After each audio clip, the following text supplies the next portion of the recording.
మీ వాడు స్కూల్కి వచ్చి ఇవన్నీ అమ్ముతున్నాడు. This is my four father business running. Four ఏం కాదు సార్, నేను ఒక్కడనే.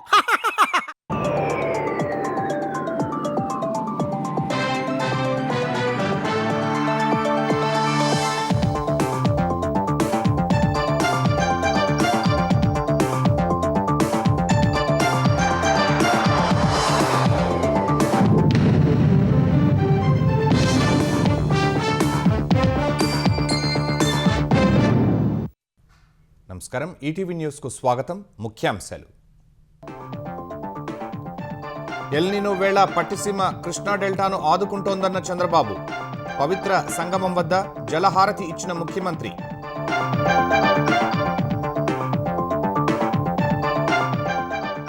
అమరావతికి విపక్షం అడ్డుపడుతోందన్న సీఎం. ఆగస్టు 15 నాటికి సీడాక్సిస్ రోడ్డును పూర్తి చేసి తీరుతామని స్పష్టీకరణ.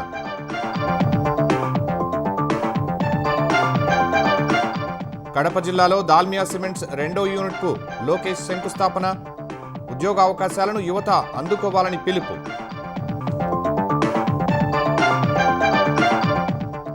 ఫ్యూచర్ సిటీలో అమెజాన్ డేటా సెంటర్కు రేవంత్ భూమి పూజ. 202 ఎకరాల్లో నిర్మాణం. 12 ఏళ్లలో 60,000 కోట్ల పెట్టుబడి.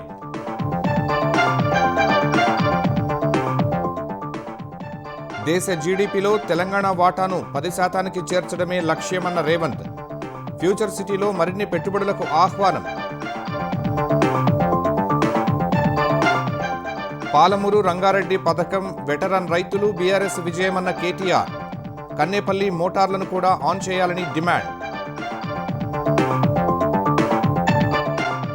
తమిళనాట ఉద్యోగుల అవినీతిని అరికట్టేందుకు విజయ్ సర్కార్ కీలక నిర్ణయం. ఫిర్యాదు కోసం వాట్సాప్ నెంబర్ ఇచ్చిన ప్రభుత్వం. పశ్చిమాసియాలో ఆగని బాంబుల మోత. ఒప్పందానికి రాకుంటే ఇరాన్ను రూపుమాపుతామన్న ట్రంప్. ధీటుగా స్పందించిన టెహరాన్.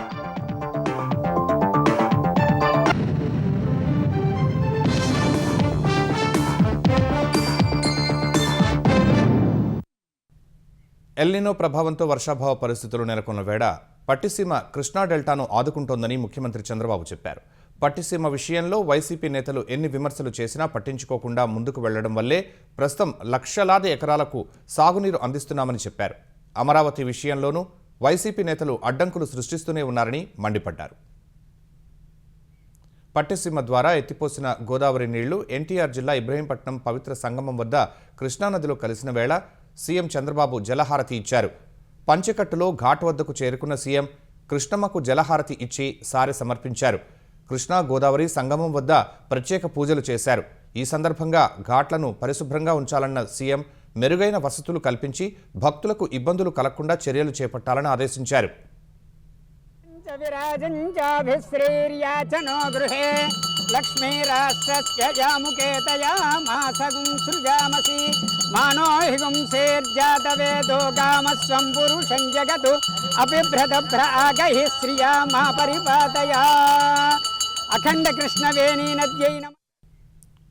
కేఎల్ రావు జయంతి సందర్భంగా ఆయన చిత్రపటానికి సీఎం నివాళులు అర్పించారు. సాగునీటి రంగానికి ఆయన చేసిన సేవలను గుర్తు చేసుకున్నారు. దేశంలో అతిపెద్ద ప్రాజెక్టుల నిర్మాణంలో కేఎల్ రావు కీలక పాత్ర పోషించారని కొనియాడారు. ఇదే సమయంలో గోదావరి నీటిని కృష్ణాకు తరలించే విషయంలో ఎన్ని విమర్శలు వచ్చినా పట్టించుకోకుండా తాను పట్టిసీమను పూర్తి చేయటం వల్లే నేడు కష్టకాలంలో కృష్ణా డెల్టాను ఆదుకుంటోందని చెప్పారు. ఈ కృష్ణా డెల్టాకు న్యాయం జరగాలనే ఉద్దేశంతో సంవత్సరంలో పట్టిసీమ పూర్తి చేసి నీళ్లు తీసుకొచ్చి కృష్ణా డెల్టాను కాపాడిన ఘనత ఆ రోజు తెలుగుదేశం పార్టీ ఎన్డీఏ ప్రభుత్వం. 80 టీఎంసీ నీళ్లు, 13 లక్షల ఎకరాలు స్టెబిలైజేషన్. నేను ఆ రోజు పట్టిసీమను తీసుకొస్తే ఆనాటి ప్రతిపక్షం పట్టిసీమ ఒట్టిసీమ అన్నారు. 80 టీఎంసీ నీళ్లు తెస్తారు, తీసుకొచ్చి ప్రకాశం బ్యారేజ్ అంతా 2 టీఎంసీ 4 టీఎంసీ ఉంటుంది. ఎక్కడ పెడతారంటే నేను చాలా వివరంగా చెప్పాను. ఆ నీళ్లు వస్తే పొలాలకు వెళ్తాయి. ప్రతిరోజు ఒక 14-15 వేల టీఎంసీ నీళ్లు కావాలి. అక్కడ నేను తెచ్చేది 8 టీఎంసీ నీళ్లు తెస్తామంటే ససేమిరా వద్దంటే వద్దు, చేయకూడదు, మీకు పేరు రాకూడదని అడ్డం పడే పరిస్థితికి వచ్చారు. నేను ఆ రోజు భయపడుంటే ఈ 10 సంవత్సరాలు కృష్ణా డెల్టా ఏమయ్యేదో మీరు ఒక్కసారి ఆలోచించమని మిమ్మల్ని అందరినీ కోరుతున్నా. 2015 నుంచి 25 వరకు గోదావరి నుంచి కృష్ణా నదికి 450 టీఎంసీ నీళ్లు తీసుకొచ్చాం. ప్రాజెక్టు ఖర్చు పెట్టింది 1300 కోట్లు. కృష్ణా డెల్టా బాగుపడింది. అమరావతి విషయంలోనూ విపక్షం అడ్డుపడుతోందని చంద్రబాబు మండిపడ్డారు. సీడ్ యాక్సెస్ రోడ్కు భూములు ఇవ్వకుండా రైతులను మభ్యపెట్టారన్న ఆయన ఎన్ని అడ్డంకులు సృష్టించినా ఆగస్టు 15 నాటికి ఈ రోడ్డు పూర్తి చేస్తామని తేల్చి చెప్పారు. విజయవాడ, గుంటూరు, మంగళగిరి ఇవన్నీ కలిపి అమరావతి. దానికి కూడా ఎన్ని విధాలు అడ్డం పడ్డారో మీరే చూస్తున్నారు. కడాన 99.5% రైతులందరూ భూములు ఇచ్చారు. 2.5 ఎకరాలు 5 ఎకరాలు ఒక రైతు అడ్డం పెట్టి రోడ్డు రానియకుండా సీడ్ యాక్సెస్ రోడ్డుకి అడ్డం పడే పరిస్థితికి వచ్చాడు. ఎన్ని చెప్పినా వినకపోతే కడాన ల్యాండ్ ఎక్విజిషన్ కి ముందుకు పోయి, అది కూడా ఆయన తప్పు కాదు, అపోజిషన్ పార్టీలో ఉండే వ్యక్తులు వాళ్ళని ప్రేరేపించి రోడ్డు వస్తే మంచి పేరు వస్తుందని. రేపు అది అయిపోతానే మీరు పోయి చూడాలి. ఆగస్టు 15కి సీడ్ యాక్సెస్ రోడ్డు వస్తుంది. ఆ తర్వాత మీరు ఆ రోడ్లో పోతే మీకే అర్థం అవుతుంది అమరావతి యొక్క విశిష్టత. 2027 మార్చి నాటికి పోలవరం పూర్తి చేసి జాతికి అంకితం చేస్తామన్న చంద్రబాబు వచ్చే 3 ఏళ్లలో 35,000 కోట్లు ఖర్చు చేసి 36 ప్రాజెక్టులు పూర్తి చేస్తామని చెప్పారు. సెప్టెంబర్ 1న వెలిగొండ ఫేజ్ 1 ప్రాజెక్టును జాతికి అంకితం చేస్తామని ప్రకటించారు. యువత కష్టపడి పనిచేసి ఆంధ్రప్రదేశ్ అభివృద్ధిలో భాగస్వాములు కావాలని మంత్రి నారా లోకేష్ పిలుపునిచ్చారు. దేశంలోనే 4వ అతిపెద్ద సిమెంట్ తయారీ సంస్థ దాల్మియా భారత్ గ్రూప్ కడప జిల్లా మైలవరం మండలం చిన్న కొమెర్ల సమీపంలో చేపట్టనున్న 2వ ప్లాంట్ పనులకు లోకేష్ భూమి పూజ చేశారు. సంస్థ managing director CEO Puneet Dalmia AP పరిశ్రమల శాఖ మంత్రి టీజీ భరత్తో కలిసి దాల్మియా అడ్మినిస్ట్రేషన్ బిల్డింగ్లో రోబో ల్యాబ్, సెంట్రల్ కంట్రోల్ రూమ్ను సందర్శించారు.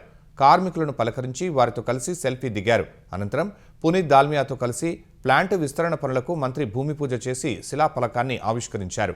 ప్రస్తుతం దాల్మియా సిమెంట్ ఏడాదికి 2.5 మిలియన్ టన్నులు క్లింకర్, 3.6 మిలియన్ టన్నుల సిమెంట్ ఉత్పత్తి చేస్తూ ఉండగా కొత్త ప్లాంట్ విస్తరణతో క్లింకర్ సామర్థ్యం 6.1 మిలియన్ టన్నులకు, సిమెంట్ ఉత్పత్తి 9.6 మిలియన్ టన్నులకు చేరనుంది. ప్లాంట్ విస్తరణతో కొత్తగా 700 మందికి ఉపాధి లభిస్తుంది. భూమి పూజ తర్వాత మాట్లాడిన లోకేష్ పొరుగు రాష్ట్రాలతో పోటీపడి పరిశ్రమలు తీసుకొస్తున్నామని తెలిపారు. యువత ఉద్యోగావకాశాలను అందిపుచ్చుకోవాలని పిలుపునిచ్చారు. మన గౌరవ ముఖ్యమంత్రి చంద్రబాబు నాయుడు గారు, గౌరవ ఇండస్ట్రీస్ మార్చులు టీజీ భరత్ గారు, నేను ముగ్గురం కలిసి అమెరికా కానీ, సింగపూర్ కానీ, సౌత్ కొరియా కానీ, చివరికి రష్యా కూడా వెళ్ళి పెద్ద ఎత్తున పెట్టుబడులు మేము తీసుకొస్తున్నాం. దాని వెనకాల లక్ష్యం ఒకటే, మన నిరుద్యోగ యువకులు వేరే రాష్ట్రం వెళ్తాం కాదు, మన గడ్డపై వాళ్ళకి ఉద్యోగాలు కల్పించాలని. కొత్త కంపెనీలు తీసుకొస్తాం ఒక పక్కన, కానీ కంపెనీలు ఎవరైతే ఆంధ్ర రాష్ట్రంలో పెట్టుబడులు ఇప్పటికే పెట్టారో వాళ్ళ చేత ఎక్స్పాన్షన్లు కూడా చేపించాల్సిన బాధ్యత మనందరిపైన ఉంది. యువకులకి పిలిపిస్తున్నాం, మనం కష్టపడపోతే మన జీవితంలో మార్పు రాదు. కష్టపడదాం, పని చేద్దాం, కంపెనీలో కూడా మనం ఎదుగుదాం. మీ పనితీరు చూసే మళ్ళీ 3వ విడత ఎక్స్పాన్షన్ చేస్తారు. అందుకే యువకులందరినీ కోరుతున్నా, కలిసికట్టుగా మన రాష్ట్రాన్ని మనం నిర్మించుకోవాలి. దాల్మియా సిమెంట్ 2వ ప్లాంట్ను 2027 డిసెంబర్ నాటికి పూర్తి చేస్తామని ఆ సంస్థ managing director CEO Puneet Dalmia ప్రకటించారు. కడప జిల్లాతో తమ సంస్థకు ఉన్న అనుబంధాన్ని గుర్తు చేసుకున్న ఆయన ఆంధ్రప్రదేశ్ ప్రభుత్వం అందిస్తున్న సహకారాన్ని మరువలేమని పేర్కొన్నారు. భూమి పూజకు వచ్చిన లోకేష్ ప్లాంట్ ప్రారంభోత్సవానికి కూడా రావాలని పునీత్ దాల్మియా విజ్ఞప్తి చేశారు. Today, Kadapa writes a new chapter. For Dalmia Bharat, Andhra Pradesh isn't just another stage where we do business. It is a part of our 80 years of legacy. We are investing almost 3,100 crores to build a new production line here in Kadapa, a 3.6 million tons per annum clinkerization and a 6 million ton per annum cement capacity. This will be our largest integrated plant anywhere in the country. Today we have broken ground, and I give you my word that we are committed to commissioning this plant by December 2027. Lokesh Garu, when this plant is ready, please come back and inaugurate it yourself. అమరావతిలోని assigned భూముల వ్యవహారంలో CM Chandrababu, మంత్రి నారాయణకు హైకోర్టులో ఊరట లభించింది. YCP హయాంలో Chandrababu నారాయణపై CID నమోదు చేసిన కేసును కొట్టివేస్తూ హైకోర్టు ఉత్తర్వులు జారీ చేసింది. అమరావతి అసైన్డ్ భూముల విషయంలో ఉల్లంఘనలు జరిగాయని నిబంధనలకు విరుద్ధంగా 2016 ఫిబ్రవరి 17న ప్రభుత్వం జీవో 41 జారీ చేసిందంటూ వైసీపీ నేత రామకృష్ణారెడ్డి 2021 ఫిబ్రవరి 24న సిఐడి అదనపు డీజీకి ఫిర్యాదు చేశారు. ఫిర్యాదు ఆధారంగా చంద్రబాబు నారాయణపై ఎస్సీ ఎస్టీ కేసుతో పాటు ఏపీ అసైన్డ్ భూముల బదిలీ నిరోధక చట్టం ఐపీసీలో పలు సెక్షన్ల కింద గతంలో సిఐడి కేసు నమోదు చేసింది. ఆ కేసును కొట్టేయాలంటూ చంద్రబాబు నారాయణ 2021లో క్వాష్ పిటిషన్లు దాఖలు చేశారు. వాటిపై వాదనలు విన్న హైకోర్టు ఇటీవల తీర్పును రిజర్వ్ చేసింది. ఇవాళ కొట్టేస్తూ ఉత్తర్వులు జారీ చేసింది. దేశ జీడీపీలో తెలంగాణ వాటాను 10% చేర్చడమే లక్ష్యంగా పనిచేస్తున్నట్లు సీఎం రేవంత్ రెడ్డి చెప్పారు. ఫ్యూచర్ సిటీలో 60,000 కోట్లతో అమెజాన్ నిర్మించనున్న డేటా సెంటర్కు భూమి పూజ చేసిన రేవంత్ రెడ్డి ఫ్యూచర్ సిటీలో మరిన్ని పెట్టుబడులకు ఆహ్వానం పలుకుతున్నట్లు వెల్లడించారు. హైదరాబాద్లో కాలుష్యం, ట్రాఫిక్ సమస్యల పరిష్కారంపై ప్రత్యేక దృష్టి సారించినట్లు వెల్లడించారు. ఫ్యూచర్ సిటీలో అమెజాన్ కొత్త డేటా సెంటర్కు ముఖ్యమంత్రి రేవంత్ రెడ్డి శంకుస్థాపన చేశారు. ఈ కార్యక్రమంలో పలువురు మంత్రులు, ఎమ్మెల్యేలు పాల్గొన్నారు. వచ్చే 12 ఏళ్లలో అమెజాన్ ఈ డేటా సెంటర్ కోసం 60,000 కోట్లు వెచ్చించనుంది. ఈ సందర్భంగా మాట్లాడిన రేవంత్ రెడ్డి దేశంలో అత్యంత అభివృద్ధి చెందిన రాష్ట్రంగా తెలంగాణ మారబోతోందని చెప్పారు.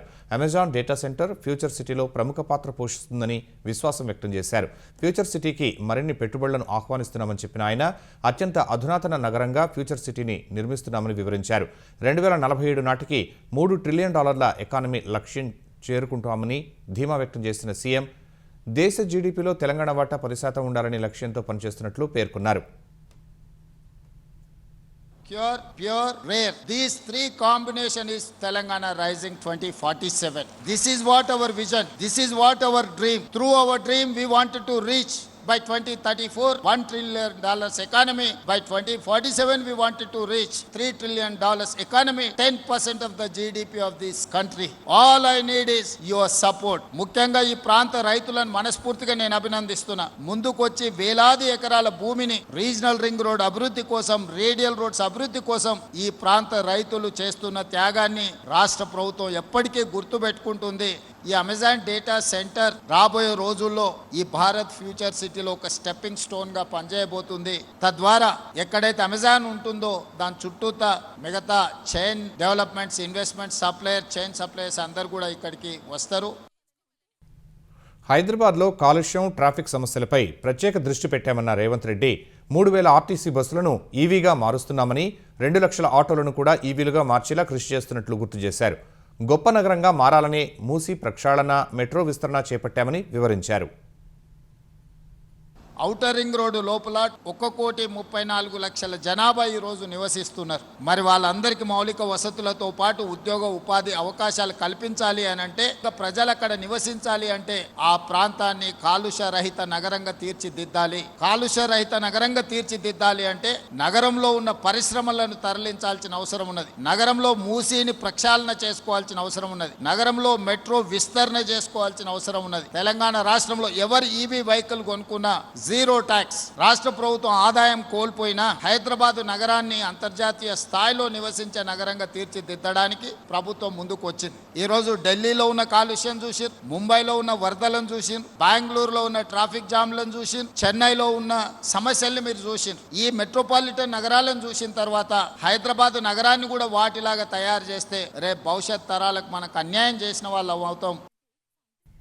పరిశ్రమలు, టూరిజం, క్రీడా, నైపుణ్యం, వైద్య రంగాల్లో పాలసీలు తెచ్చామని చెప్పిన సీఎం రేవంత్ రెడ్డి పారిశ్రామికవేత్తలకు అనేక రకాల ప్రోత్సాహకాలు అందిస్తున్నామని పేర్కొన్నారు.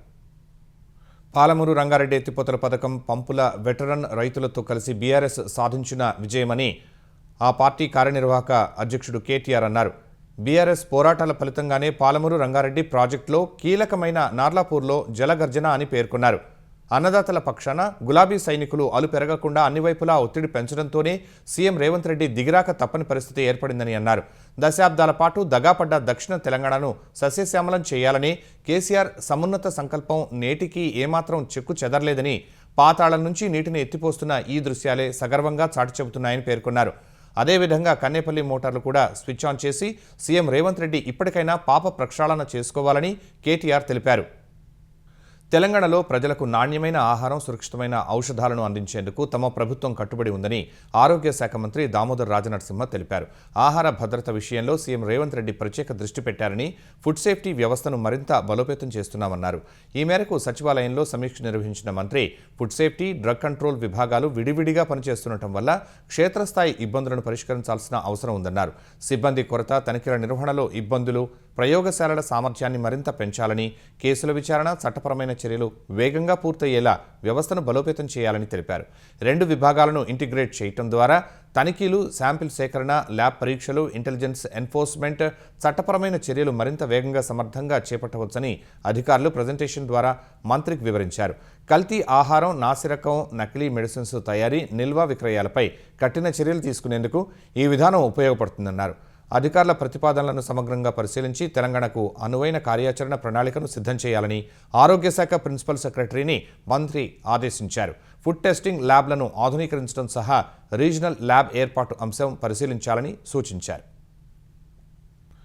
ప్రభుత్వ ఉద్యోగులు, ఉపాధ్యాయులు, పెన్షనర్లకు హెల్త్ స్కీమ్ అమలును వాయిదా వేయడంపై మాజీ మంత్రి హరీష్ రావు ఆగ్రహం వ్యక్తం చేశారు. హెల్త్ కార్డుల పంపిణీ ఇవాళే ప్రారంభిస్తామన్న హామీ ఏమైందని ప్రశ్నించారు. డేట్లు, డెడ్లైన్లు మారుతున్నాయి తప్ప హెల్త్ కార్డులు జారీ చేయటం లేదని ఆక్షేపించారు. 2 నెలల ప్రీమియం వసూలు చేసి పథకం అమలు చేయకుండా ఉండటం మోసం చేయటమేనని విమర్శించారు. ఉపాధ్యాయులకు వేతనాలు ఎక్కువ అని నివేదిక ఇప్పిస్తారు, రిటైర్డ్ ఇంజనీర్లను బెదిరిస్తారని విమర్శించారు. ప్రభుత్వ ఉద్యోగులు, ఉపాధ్యాయులు, రిటైర్డ్ ఉద్యోగులు అంటే ఎందుకంత కక్ష అని ముఖ్యమంత్రి రేవంత్ రెడ్డిని ప్రశ్నించారు. హెల్త్ స్కీమ్ మార్గదర్శకాల రూపకల్పన, నెట్వర్క్ ఆసుపత్రులతో ఒప్పందం చేసుకోవడంలో ప్రభుత్వ నిర్లక్ష్యం స్పష్టంగా కనిపిస్తోందని హరీష్ రావు మండిపడ్డారు. అభయహస్తం మేనిఫెస్టోలో ప్రభుత్వ, ప్రైవేటు ఉద్యోగుల సంక్షేమంపై ఇచ్చిన హామీలు 30 నెలలు గడుస్తున్నా కాంగ్రెస్ ప్రభుత్వం నెరవేర్చకపోవడం సిగ్గుచేటని విమర్శించారు. హెల్త్ కార్డులు వెంటనే జారీ చేయాలని, లేదంటే పథకం అమలు చేయకుండా కోత విధించిన డబ్బులను తిరిగి వారి ఖాతాల్లో జమ చేయాలని డిమాండ్ చేశారు. అమెరికా, ఇరాన్ మధ్య దాడులు, ప్రతిదాడులతో పశ్చిమాసియా దద్దరిల్లుతోంది. హర్మోజ్ గుండా వెళుతున్న నౌకలపై టెహ్రాన్ చేసిన దాడులకు ప్రతీకారంగా అమెరికా సైన్యం ఇరాన్ నౌకాశ్రయాల దిగ్బంధనం చేపట్టింది. 7 గంటల వ్యవధిలో ఇరాన్పై డజన్ల కొద్దీ లక్ష్యాలపై దాడులు చేసినట్లు అమెరికా సెంట్రల్ కమాండ్ ప్రకటించింది. అరేబియా సముద్రంలో 2 విమాన వాహక నౌకలు, 1000కి పైగా మెరైన్లతో కూడిన ఆంఫిబియస్ యుద్ధ నౌకలు ఉన్నట్టు అమెరికా నావికాదళ అడ్మిరల్ బ్రాడ్ కూపర్ చెప్పారు. అమెరికా చేస్తున్న దాడుల్లో ఇటీవల 30 మందికి పైగా మృతి చెందారని ఇరాన్ ప్రభుత్వ ప్రతినిధి ఫాతిమే మెహజైరానీ తెలిపారు. ఇరాన్లో గత రాత్రి జరిగిన దాడుల్లో 260 మందికి పైగా గాయపడినట్టు వెల్లడించారు.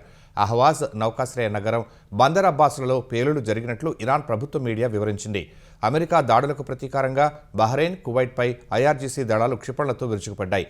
బహ్రెయిన్, కువైట్, జోర్డాన్పై దాడులు చేసినట్లు ఇరాన్ ప్రకటించింది. పశ్చిమాసియాలో యుద్ధ జ్వాలలు భీకరంగా ఎగిసిపడుతున్న వేళ ఇరాన్కు అమెరికా అధ్యక్షుడు డొనాల్డ్ ట్రంప్ తీవ్ర హెచ్చరిక చేశారు. ఇరాన్ నాయకత్వం వెంటనే చర్చలకు ముందుకు రాకుంటే వచ్చే వారం నుంచి ఇరాన్లోని విద్యుత్ కేంద్రాలు, వంతెనలు వంటి మౌలిక వసతులపై విరుచుకుపడతామని తేల్చి చెప్పారు. ఫాక్స్ న్యూస్కు ఇంటర్వ్యూ ఇచ్చిన ఆయన వచ్చే 2 రోజుల్లో ఇరాన్ను అత్యంత ఘోరంగా దెబ్బతీస్తామన్నారు. వచ్చే వారం నుంచి పరిస్థితి అధ్వానంగా మారుతుందని ప్రకటించారు. అమెరికాతో ఒప్పందం కుదుర్చుకోకుంటే ఇరాన్లో ఎవరూ మిగలరన్న ట్రంప్ ఆ దేశాన్ని నాశనం చేస్తామని వ్యాఖ్యానించారు. ఇరాన్ అధికారులతో జరిగిన తాజా సంప్రదింపుల్లో అమెరికా ప్రతినిధులు తన ఈ సందేశాన్ని పంపినట్లు ట్రంప్ వెల్లడించారు. ఇరాన్లో భూతల బలగాలను పంపే అవకాశాలు ఉన్నాయన్నారు. అయితే అమెరికా తరపున ఆ పని చేయటానికి తమకు ఇతర శక్తులు సిద్ధంగా ఉన్నాయని పేర్కొన్నారు. అటు ఇరాన్ కూడా ఏమాత్రం తగ్గడం లేదు. ట్రంప్ ప్రకటన వెలువడిన కాసేపటికే పశ్చిమాసియాలో శాంతిని నెలకొల్పేందుకు కుదిరిన తాత్కాలిక శాంతి ఒప్పందం నుంచి తాము తప్పుకుంటున్నట్లు ఇరాన్ ప్రకటించింది. ఎంఓయూను పదే పదే ఉల్లంఘించడమే కాకుండా తమ రేవు పట్టణాలపై నౌకాదళ దిగ్బంధనం విధించడం ద్వారా అమెరికా ఒప్పందాన్ని ముక్కలు చేసిందని ఇరాన్ ఆరోపించింది. అందుకే ఒప్పందం అవసరం తమకు లేదని ఇరాన్ విదేశాంగ శాఖ స్పష్టం చేసింది. హర్ముజ్ జలసంధిపై ఇరాన్ తన సంపూర్ణ సార్వభౌమ అధికారాన్ని చెలాయిస్తుందని ఇరాన్ డిప్యూటీ విదేశాంగ మంత్రి కాజెం ఘరీబాబాదీ తేల్చి చెప్పారు. సాధారణంగా ఒమన్ దేశ నియంత్రణలో ఉండే మిగిలిన సగం జలసంధిపై కూడా యుద్ధ కారణాల రీత్యా తామే నియంత్రణ సాధిస్తామని స్పష్టం చేశారు. ఇక ఎట్టి పరిస్థితుల్లో అమెరికాతో చర్చల ప్రస్తావనే లేదన్నారు. ఇదే సమయంలో అమెరికా తన దుష్ట చర్యలను ఇలాగే కొనసాగిస్తే గల్ఫ్ నుంచి ప్రపంచ దేశాలకు ఒక్క చుక్క చమురు, గ్యాస్ ఎగుమతి కాకుండా స్తంభింపజేస్తామని ఇరాన్ రెవల్యూషనరీ గార్డ్స్ హెచ్చరించింది. పశ్చిమాసియాలో ఉద్రిక్తతల వేళ రష్యా నుంచి చమురు సహజ వాయువును భారీగా కొనుగోలు చేస్తున్న భారత్, చైనాలకు అమెరికా ఊరటనిచ్చింది. రష్యాపై మరిన్ని కఠిన ఆర్థిక ఆంక్షలు విధించేందుకు సిద్ధం చేసిన బిల్లును అమెరికా సవరించింది. గతంలో ప్రతిపాదించిన 500% సుంకాల స్థానంలో గరిష్ట సుంకాన్ని 100%కి తగ్గిస్తూ సవరించిన బిల్లును రిపబ్లికన్, డెమోక్రాట్ సెనేటర్లు ప్రవేశపెట్టారు. రష్యాపై ఆర్థికంగా ఒత్తిడి పెంచడం, అదే సమయంలో ప్రపంచ ఇంధన విపణి కుప్పకూలకుండా సమతుల్యం చేయడం కోసం ట్రంప్ యంత్రాంగంతో జరిపిన చర్చల తరువాత సెనేటర్లు ఈ మార్పులు చేశారు. ఈ బిల్లు రూపకల్పనలో కీలక పాత్ర పోషించిన రిపబ్లికన్ సెనేటర్ లిండ్సే గ్రాహం ఈ నెల 11న హఠాన్మరణం పాలయ్యారు. కృష్ణలంక సిఐ విచారణ విషయంలో హైకోర్టు ఉత్తర్వులపై స్టే కోరుతూ ఆంధ్రప్రదేశ్ ప్రభుత్వం దాఖలు చేసిన పిటిషన్పై సుప్రీంకోర్టు విచారణ చేపట్టింది. నిందితుడిని ట్రాన్సిట్ సమయంలో పూర్తి నిడివి వీడియో రికార్డింగ్ చేయాలన్న షరతును సిట్ అధికారులు వ్యతిరేకించారు. ఫలితంగా నిరంతర వీడియో నిఘా వల్ల దర్యాప్తు గోప్యత దెబ్బతినే ప్రమాదం ఉందని ప్రభుత్వం తరపు న్యాయవాది సిద్ధార్థ లూథ్రా వాదించారు. సాయికృష్ణ మృతదేహం అన్వేషణ, సీన్ రీకన్స్ట్రక్షన్ను హైకోర్టు షరతులు అడ్డంకిగా మారాయని తెలిపారు. నిందితుడిని ఎలాంటి కఠిన షరతులు లేకుండా విచారించేందుకు అనుమతి ఇవ్వాలని కోరారు. రాజమండ్రి జైలు నుంచి విజయవాడ తరలించడంలో ప్రాణహాని ఉందని నాగరాజు తరపు న్యాయవాది కోర్టుకు చెప్పారు. నాగరాజు నుంచే ప్రజలకు హాని ఉన్నప్పుడు అతనికెలా ప్రాణహాని ఉంటుందని ధర్మాసనం వ్యాఖ్యానించింది. విజయవాడ కమిషనరేట్ పరిధిలోనే కృష్ణలంక పోలీస్ స్టేషన్ ఉందని, ఆ పరిధిలోకి తీసుకువెళితే దాడి జరిగే ప్రమాదం ఉందని న్యాయవాది తెలిపారు. ఈ కేసులో పూర్తిస్థాయి విచారణ చేపడతామన్న ధర్మాసనం నాగరాజుకు నోటీసులు జారీ చేసింది. తదుపరి విచారణ ఈ నెల 23కి వాయిదా వేసింది. ఆంధ్రప్రదేశ్లోని 23 గ్రామ పంచాయతీలు అత్యుత్తమ పాలన నిర్వహణకు గాను ప్రతిష్టాత్మకమైన ISO సర్టిఫికేషన్ కైవసం చేసుకున్నాయి. మౌలిక వసతుల కల్పన, పారదర్శక పాలన, రికార్డుల నిర్వహణలో ఈ పంచాయతీలు ఆదర్శంగా నిలిచాయి. Kerala institute of local administration, రాష్ట్ర ప్రభుత్వం సంయుక్తంగా నిర్దేశించిన కఠినమైన చెక్లిస్ట్ మార్గదర్శకాలను పాటించడం ద్వారా ఈ పంచాయతీలు తమ పనితీరును మెరుగుపరుచుకున్నాయి.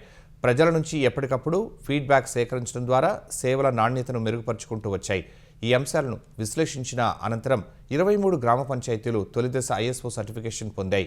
ఈ మార్పు ద్వారా గ్రామాల్లో ప్రజలకు పరిపాలన మరింత చేరువ కావడమే కాకుండా అత్యంత పారదర్శకమైన, వేగవంతమైన, జవాబుదారీతనంతో కూడిన సేవలు అందించడమే తమ లక్ష్యమని పంచాయతీరాజ్ కమిషనర్ కృష్ణతేజ చెప్పారు. హైదరాబాద్ మాదాపూర్లో దారుణ హత్య జరిగింది. వరంగల్ జిల్లా వర్ధన్నపేట మండలం ఉప్పరపల్లికి చెందిన యువతిని అదే గ్రామానికి చెందిన చిన్నపల్లి భాస్కర్ ప్రేమించాడనే కారణంతో ఆమె తండ్రి కత్తులతో పొడి చంపేశాడు. యువతిని భాస్కర్ ప్రేమ పేరుతో వేధించేవాడని ఆమె కుటుంబ సభ్యులు ఆరోపించారు. పెళ్లి చేసుకుంటానని వెంటపడగా ఆమె కుటుంబ సభ్యులు నిరాకరించారు. 3 ఏళ్ల క్రితం మరో యువకుడికి ఇచ్చి యువతికి పెళ్లి చేయగా వారి మధ్య గొడవలు జరిగి ఇద్దరు విడిపోయారు. భాస్కర్ వల్లే తన కుమార్తె విడాకులు తీసుకుందని భావించిన యువతి తండ్రి అతన్ని దారుణంగా హత్య చేశాడు. మాదాపూర్లోని ఓ ప్రైవేటు హాస్టల్లో ఉంటున్న అతన్ని కిందకి రప్పించి దాడి చేయగా అక్కడికక్కడే మరణించాడు. యువతి కుటుంబ సభ్యులే హత్య చేశారని భాస్కర్ సోదరుడు మధు పోలీసులకు ఫిర్యాదు చేశారు. దర్యాప్తు చేపట్టిన పోలీసులు మృతదేహాన్ని ఉస్మానియా ఆసుపత్రికి తరలించారు. నిందితులను అరెస్టు చేశారు. విశాఖలో ప్రముఖ పర్యాటక ప్రాంతమైన రామకృష్ణ బీచ్లో పెద్ద ప్రమాదం తప్పింది. సముద్రంలో స్నానం చేస్తూ గల్లంతవుతున్న 5గురు పర్యాటకులను జీవీఎంసీకి చెందిన లైఫ్ గార్డ్స్ కాపాడారు. నల్గొండ జిల్లాకు చెందిన 5గురు వ్యక్తులు విశాఖ ఆర్కే బీచ్కు వెళ్లి స్నానం చేసేందుకు దిగారు. వారు లోతుకు వెళ్లే సమయంలో ఒక్కసారిగా సముద్ర అలలు ఉవ్వెత్తున ఎగసిపడ్డాయి. బలమైన అలల ధాటికి 5గురు సముద్రంలోకి కొట్టుకుపోయారు. ప్రాణాపాయ స్థితిలో ఉండటాన్ని గమనించిన GVMC beach lifeguard Dhanraj వెంటనే తన ప్రాణాలను సైతం లెక్క చేయకుండా అప్రమత్తంగా వ్యవహరించి 5గురిని సురక్షితంగా ఒడ్డుకు చేర్చారు. ధనరాజ్ చూపిన తెగువను స్థానికులు, పర్యాటకులు ప్రశంసించారు. పోలీసులు ఘటనా స్థలానికి చేరుకుని సముద్ర తీరంలో తీసుకోవాల్సిన జాగ్రత్తలపై వారికి కౌన్సిలింగ్ నిర్వహించి సురక్షితంగా పంపించారు.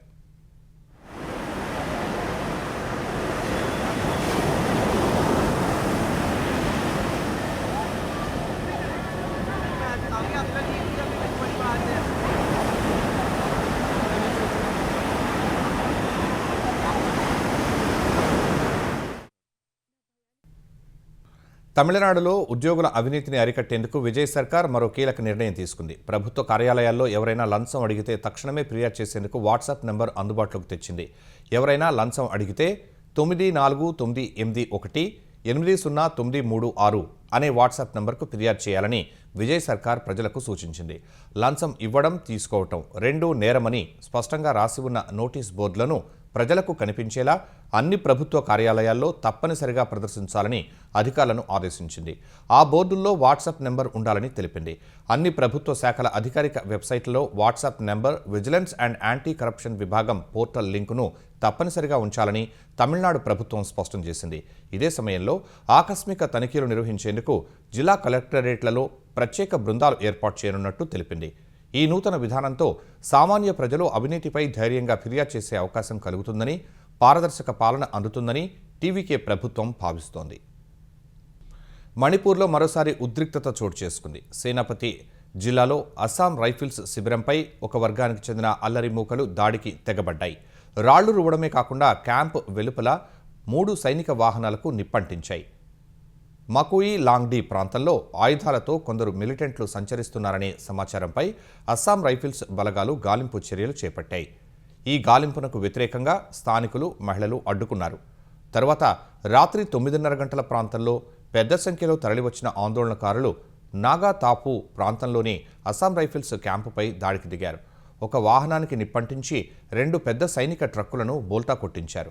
క్యాంపు వెలుపల ఉన్న ఒక ప్రైవేటు కారు, సైనిక శిబిరం ముందున్న వెయిటింగ్ షెడ్ను తగులబెట్టారు. రంగంలోకి దిగిన మణిపూర్ పోలీసులు, సిఆర్పీఎఫ్ బలగాలు బాష్పవాయువు ప్రయోగించడం సహా గాల్లోకి కాల్పులు జరపడం ద్వారా పరిస్థితిని అదుపు చేశారు. అయోధ్య రామాలయం నిర్వహణ కమిటీ సీఈఓ పోస్టుకు అనూహ్య స్పందన వస్తోంది. ఈ పదవి కోసం నోటిఫికేషన్ విడుదలైన 24 గంటల్లోనే 1000కి పైగా దరఖాస్తులు అందాయి. ఈ మేరకు ఎంపిక కమిటీ ఈమెయిల్కు దరఖాస్తులు అందాయి. అందులో అత్యధికంగా విశ్రాంత బ్యూరోక్రాట్లు, మాజీ ఉన్నతాధికారులే ఉన్నారు. సీఈఓ పోస్టుకు దరఖాస్తు చేసినట్లు యూపీ మాజీ ఐపీఎస్ అమితాబ్ ఠాకూర్ ధృవీకరించారు. జూలై 18 వరకు దరఖాస్తులు స్వీకరించనుండగా ఈ సంఖ్య ఇంకా పెరిగే అవకాశం ఉందని అంచనా వేస్తున్నారు. సీఈఓ నియామకానికి రామమందిరం ట్రస్ట్ 3 సభ్యులతో ఎంపిక కమిటీని ఏర్పాటు చేసింది. ఇందులో సుప్రీంకోర్టు మాజీ న్యాయమూర్తి జస్టిస్ ప్రమోద్ కోహ్లీ, విశ్రాంత lieutenant general Vishnukant Chaturvedi, Saibaba Sansthan trust chairman Suresh Haware ఉన్నారు. దరఖాస్తుల పరిశీలన, ఇంటర్వ్యూ తేదీలు ఖరారు చేసేందుకు ఈ నెల 19న ఎంపిక కమిటీ సమావేశం కానుంది. మహారాష్ట్రలో 11 నెలల క్రితం నమోదైన ఓ వ్యక్తి మిస్సింగ్ కేసు కీలక మలుపు తిరిగింది. కట్టుకున్న భార్యే ప్రియుడితో కలిసి అతన్ని దారుణంగా హత్య చేసినట్టు తేలింది. అనంతరం శరీరాన్ని ముక్కలు చేసినట్లు పోలీసులు గుర్తించారు. ముంబైలోని ఐరోలీ ప్రాంతంలో జరిగిన ఈ ఘటనకు సంబంధించి నిందితులు 2 పోలీసులు అరెస్టు చేశారు. అనంతరం పోలీసుల విచారణలో విస్తుపోయే వాస్తవాలు బయటపడ్డాయి. హత్యకు గురైన బలిరామ్ సూర్యనాథ్ కుష్వాహా శరీర అవయవాలను ప్రియుడు రాహుల్ ప్రజాపతితో కలిసి అడవిలో పారవేసినట్లు భార్య సునీత కుష్వాహా అంగీకరించింది. గత ఏడాది ఆగస్టు 8న సూర్యనాథ్ నిద్రిస్తూ ఉండగా సునీత గొంతు నిలిమి హత్య చేసింది. రాహుల్తో కలిసి భర్త శరీరాన్ని తల, మొండెం, కాళ్లుగా ముక్కలు చేసి గోనె సంచిలో చుట్టింది. అనంతరం ఆటోలో గవ్లీదేవ్ అటవీ ప్రాంతానికి తీసుకువెళ్లి పారవేశారు. కొన్ని రోజులకు తన అన్న కనిపించడం లేదంటూ అతడి సోదరుడు పోలీసులకు ఫిర్యాదు చేయగా వెంటనే రంగంలోకి దిగిన పోలీసులు సునీతను ప్రశ్నించారు. ఆమె తన భర్త ఉత్తరప్రదేశ్లోని ఓ ఆశ్రమానికి వెళుతున్నట్టు చెప్పి వెళ్ళినట్టు ఆమె పోలీసులకు తెలిపింది. ఆమె చెప్పిన మాటలు విశ్వసించేట్టు లేకపోవడంతో లోతుగా విచారణ జరిపిన పోలీసులు ప్రేమ వ్యవహారమే సూర్యనాథ్ హత్యకు కారణమని తేల్చారు. ఐఏఎస్ అధికారినిగా చెప్పుకుని వివాహం చేసుకున్న ఓ యువతి అసలు విషయం బయటపడి జైలు పాలైన ఘటన ఉత్తరప్రదేశ్లోని బరేలీలో జరిగింది. ఉత్తరప్రదేశ్కు చెందిన సాధన అనే యువతి తాను ఐఏఎస్ అధికారిని అని చెప్పుకుని అభిషేక్ అనే యువకుడిని పెళ్లాడింది. ఆ వెంటనే 40 లక్షలు ఇవ్వాలని, లేకపోతే తన కుటుంబాన్ని నాశనం చేస్తానంటూ సాధన బెదిరింపులకు దిగింది. ఈ బెదిరింపులపై అభిషేక్ ఫిర్యాదు చేయగా రంగంలోకి దిగిన పోలీసులు సాధన, ఆమె తండ్రి, సోదరుడు, మామలను అరెస్టు చేశారు. సామాజిక మాధ్యమాల్లో సాధన ఐఏఎస్గా నకిలీ పత్రాలు, ఖరీదైన బహుమతులతో ఫోటోలు, వీడియోలు పెట్టి మోసం చేసినట్లు గుర్తించారు. సాధన ఇతర కుటుంబ సభ్యులపై బిఎన్ఎస్ సహా ఐటీ చట్టం కింద కేసు నమోదు చేశారు. ఈ వ్యవహారంలో నేరాన్ని అంగీకరించిన సాధన వ్యవసాయ భూమి అమ్మి 40 లక్షలు ఇవ్వాలని భర్తను బెదిరించినట్టు తెలిపింది. ఆ డబ్బుతో తనకున్న స్థలంలో ఆసుపత్రిని నిర్మించాలని తలపెట్టినట్టు చెప్పుకొచ్చింది. మోదీ ప్రభుత్వ ప్రజా వ్యతిరేక విధానాల కారణంగా దేశం క్రమంగా ఆర్థిక సంక్షోభం దిశగా పయనిస్తోందని కాంగ్రెస్ ఆరోపించింది. జూన్ నెలలో టోకు ధరల ద్రవ్యోల్బణం 9.87% పెరగడంతో ఈ మేరకు విమర్శించింది. పెరుగుతున్న ద్రవ్యోల్బణంపై ప్రధాని నరేంద్ర మోదీ సమాధానం చెప్పాలని డిమాండ్ చేసింది. ఈ ఆర్థిక వైఫల్యానికి ఆయనే బాధ్యత వహించాలని పేర్కొంది. కాంగ్రెస్ ప్రధాన కార్యదర్శి జయరాం రమేష్ ఈ మేరకు ఎక్స్లో పోస్ట్ చేశారు. 44 నెలల గరిష్టానికి టోకు ధరల ద్రవ్యోల్బణం చేరిందని, ఇంధనం, విద్యుత్ ధరలు 27.4% పెరిగాయని ఆయన చెప్పారు. పంటల సాగు 3 ఏళ్ల కనిష్టానికి పడిపోయిందని దుయ్యబట్టారు. సామాన్య ప్రజలు పెరుగుతున్న ద్రవ్యోల్బణం, నిరుద్యోగంతో సతమతం అవుతూ ఉంటే రైతులు ప్రభుత్వ లోపభూయిష్ట విధానాలు, ప్రతికూల వాతావరణం వల్ల రెట్టింపు నష్టపోతున్నారని రమేష్ పేర్కొన్నారు. కీలకమైన ఆర్థిక సూచికలన్నీ ప్రమాద ఘంటికలు మోగిస్తూ ఉంటే మోదీ ప్రభుత్వం పరిస్థితిని చక్కదిద్దడానికి బదులుగా ప్రజల దృష్టి మళ్లించడానికి ప్రయత్నిస్తోందని విమర్శించారు. అంతర్జాతీయ టెక్ దిగ్గజం IBM స్టాక్ మార్కెట్లో ఊహించని రీతిలో పతనమైంది. న్యూయార్క్ స్టాక్ మార్కెట్లో మంగళవారం కంపెనీ షేరు ధర 25% పడిపోయింది. IBM 58 ఏళ్ల సుదీర్ఘ చరిత్రలోనే ఇది అత్యంత దారుణమైన స్టాక్ క్రాష్గా నమోదైనట్లు బ్లూంబర్గ్ తెలిపింది. కేవలం ఒక్క రోజులోనే కంపెనీ ఏకంగా $67 బిలియన్ నుంచి $70 బిలియన్ అంటే భారత కరెన్సీలో సుమారు 5.8 లక్షల కోట్ల మార్కెట్ మూలధన విలువను కోల్పోయింది. జూన్తో ముగిసిన త్రైమాసికం ప్రాథమిక ఫలితాలు తీవ్రంగా నిరాశపరచడమే IBM షేరు ధర పతనానికి కారణమని నిపుణులు చెబుతున్నారు. జూన్తో ముగిసిన త్రైమాసికంలో IBM 1% వృద్ధితో $17.2 బిలియన్ పరిమితమైంది. ఈ ఫలితాలపై స్పందించిన IBM CEO అరవింద్ కృష్ణ తాము తప్పు చేశామని, మార్కెట్ మార్పులకు అనుగుణంగా వేగాన్ని అందుకోలేకపోయామని ఇన్వెస్టర్లకు రాసిన లేఖలో అంగీకరించారు. ముఖ్యాంశాలు మరోసారి. ఎల్నినో వేళ పట్టిసీమ కృష్ణా డెల్టాను ఆదుకుంటోందన్న చంద్రబాబు. పవిత్ర సంగమం వద్ద జలహారతి ఇచ్చిన ముఖ్యమంత్రి.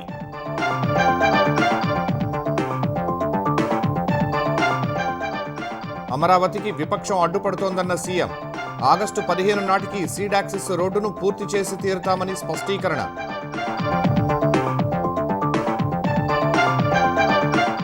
కడప జిల్లాలో దాల్మియా సిమెంట్స్ 2వ యూనిట్కు లోకేష్ శంకుస్థాపన.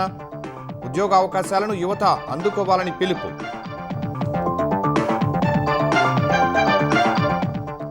ఫ్యూచర్ సిటీలో అమెజాన్ డేటా సెంటర్కు రేవంత్ భూమి పూజ. 202 ఎకరాల్లో నిర్మాణం. 12 ఏళ్లలో 60,000 కోట్ల పెట్టుబడి.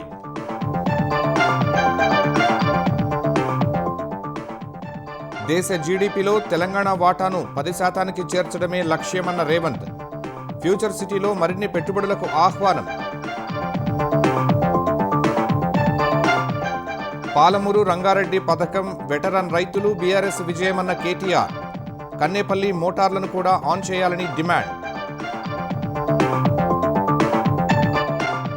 తమిళనాట ఉద్యోగుల అవినీతిని అరికట్టేందుకు విజయ్ సర్కార్ కీలక నిర్ణయం. ఫిర్యాదు కోసం వాట్సాప్ నెంబర్ ఇచ్చిన ప్రభుత్వం. పశ్చిమాసియాలో ఆగని బాంబుల మోత. ఒప్పందానికి రాకుంటే ఇరాన్ను రూపుమాపుతామన్న ట్రంప్. ధీటుగా స్పందించిన టెహరాన్.